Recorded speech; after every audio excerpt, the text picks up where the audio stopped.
Bank Dunia memperkirakan pertumbuhan ekonomi Indonesia masih akan tertekan akibat pandemi COVID-19. Pemulihan ekonomi Indonesia diperkirakan membutuhkan waktu 3-5 tahun agar kembali ke level sebelum masa pandemi.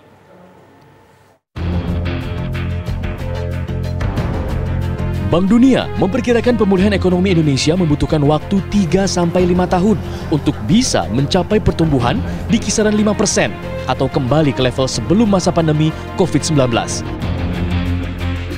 Pertumbuhan di bawah potensi juga bahkan bisa berlangsung hingga 10 tahun ke depan jika pemerintah tidak melakukan perubahan kebijakan yang signifikan. Hal ini disampaikan Direktur Pelaksana Bank Dunia, Mari Elka Pangestu, pada Forum Diskusi Salemba 46, Outlook Perekonomian Indonesia 2021, yang digelar secara daring oleh ILUNI, Universitas Indonesia. Hal yang sangat penting untuk kita sadari adalah apa yang terjadi dengan pandemi ini. Pertama, ada kontraksi. Kedua, kita akan mengalami pertumbuhan yang di bawah potensi. Ya, dan ini diperkirakan bisa berlangsung untuk 10 tahun ke depan jika kita tidak melakukan perubahan-perubahan dari segi kebijakan maupun tidak terjadi recovery dari investment. Kami yang mengalami Krismon 98 itu kontraksi yang sangat berat dan memerlukan beberapa tahun dengan low growth. So we basically lost like 8 years before kita balik lagi ke pre-Krismon. Ya. Nah, kali ini, jika kita kontraksi 2%, kita tumbuh misalnya 1% di bawah potensi 4% untuk 2-3 tahun ke depan. Mungkin kita akan memerlukan waktu sekitar 3-5 tahun untuk kembali kepada situasi sebelum COVID. Ya. Berdasarkan laporan proyeksi ekonomi global yang dirilis di awal tahun ini, Bank Dunia memproyeksikan pertumbuhan ekonomi Indonesia akan tumbuh sebesar 4,4% pada 2021, dengan estimasi terkontraksi 2,2% pada 2020. Hanya saja proyeksi ini masih bisa lebih buruk jika resiko dari pandemi yang mempengaruhi aktivitas ekonomi masih belum tertangani dengan baik. Dari Jakarta, tim TV One mengabarkan.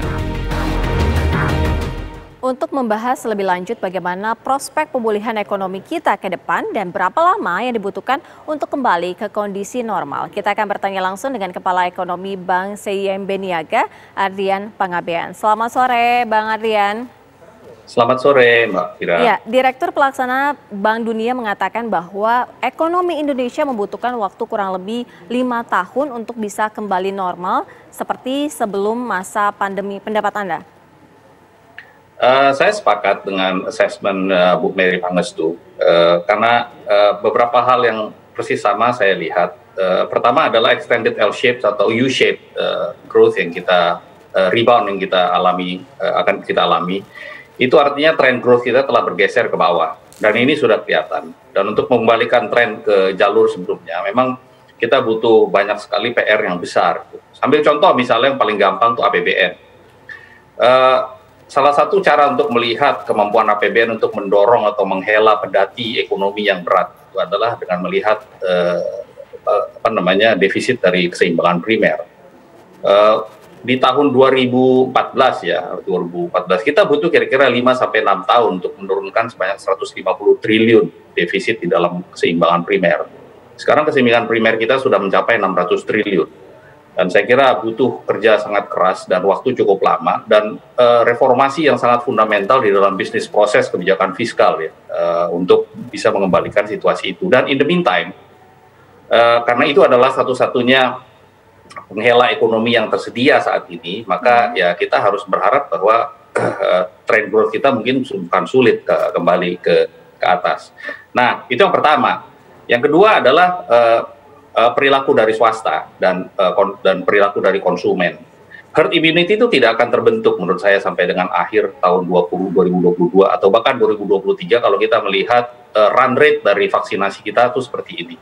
Bahkan di negara maju saja run rate-nya itu sangat agak terganggu karena berbagai macam faktor, masalah distribusi, logistik, masalah pencatatan, bahkan sampai masalah produksi dari vaksin itu sendiri. Jadi kalau misalnya itu terjadi, maka biasanya konsumen itu sudah akan melakukan perubahan di dalam perilaku konsumen. pengusaha juga berhati-hati dalam melakukan investasi, dan itu sudah terlihat tahun ini dan tahun yang lalu. Mereka enggan untuk melakukan investasi besar-besaran karena mereka khawatir apakah nanti mesin yang sudah mereka beli jadi karatan karena nggak bisa produksi barang, atau bahkan produksi barang tapi konsumen preferensinya sudah bergeser, jadi barang yang diproduksi juga tidak ada gunanya. Itu menyebabkan investasi pelaku usaha itu akan tetap rendah selama, let's say katakan 2-3 tahun ke depan.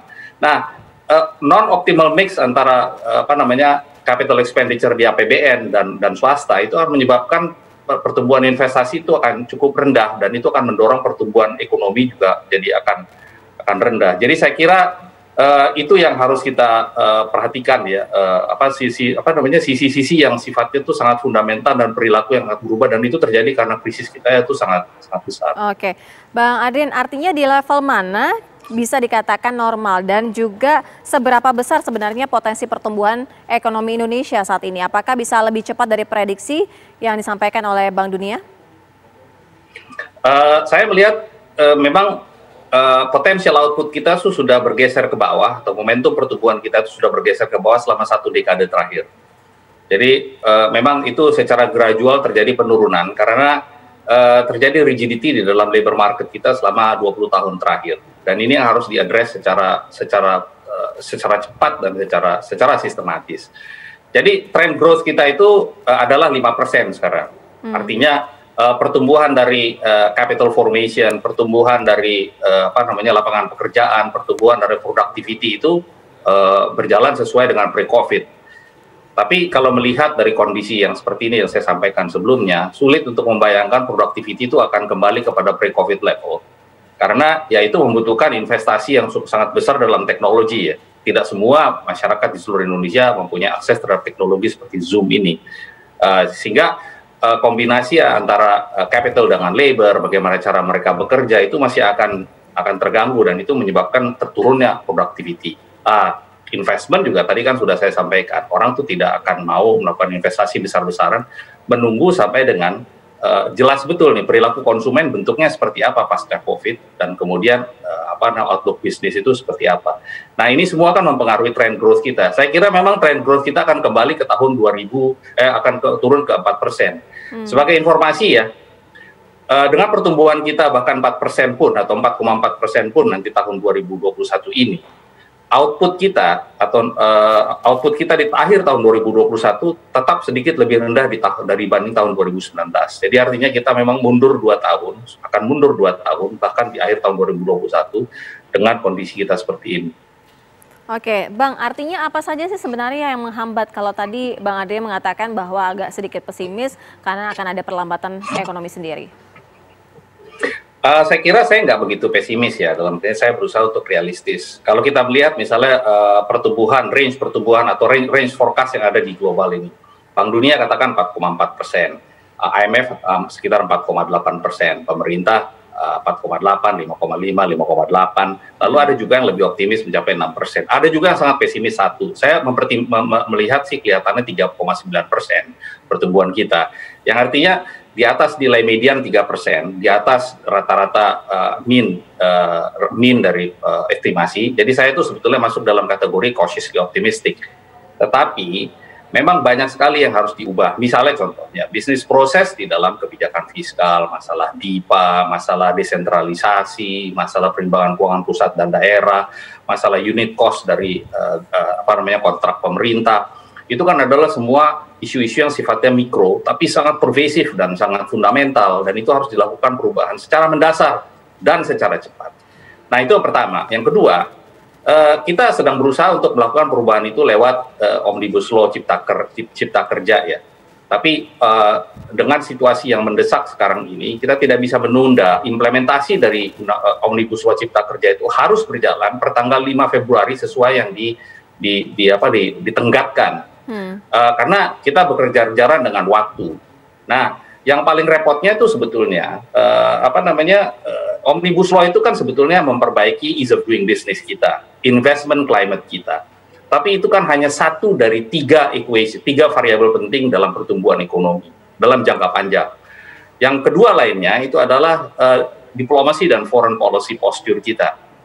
Jangan lupa, setiap negara akibat dari COVID sekarang ini melakukan diplomasi vaksin, diplomasi value chain, diplomasi, semuanya tuh diplomasi dilakukan, dan itu adalah perubahan di dalam postur foreign policy yang akan mempengaruhi strategi economic strategi kita. Itu yang pertama. Yang kedua adalah kepastian hukum.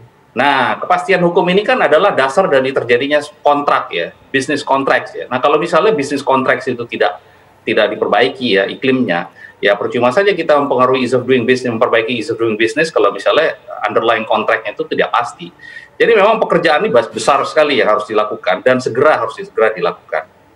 Oke, baik. Terima kasih Bang Adrian Pangabean, Kepala Ekonomi Bank CIMB Niaga atas waktunya dan juga informasinya di Kabar Pasar TV One. Terima kasih, selamat sore.